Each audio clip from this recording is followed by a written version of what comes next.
নমস্কার। বেরিয়ে পড়লাম কোথায় বলছি দাঁড়া। বাড়ির কর্ত্রীর ইচ্ছাই তো কর্ম, তাই কর্তা বেরিয়ে পড়লো। কর্ত্রী কী বকবক করছে দেখি বুঝতেই পারছি না।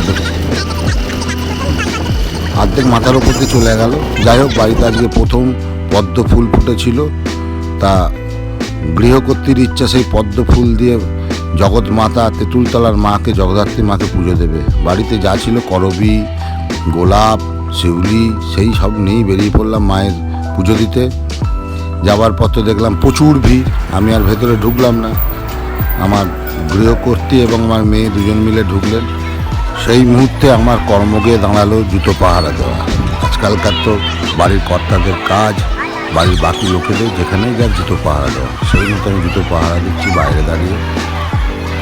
মন্দিরের বাইরে থেকেই মাকে দর্শন করলাম, আর দেখছিলাম কত দূর থেকে মানুষ দর্শন করতে এসছে আমাদের জগৎজননী মা তেঁতুলতলার মাকে।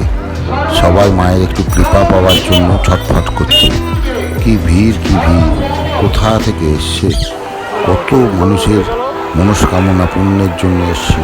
মা সবার মনের মনস্কামনা পূর্ণ করো, সবাইকে ভালো রেখো, সবাইকে আনন্দ রেখো। তুমি তো আনন্দময়ী মা, এই তোমার কাছে প্রার্থনা করি।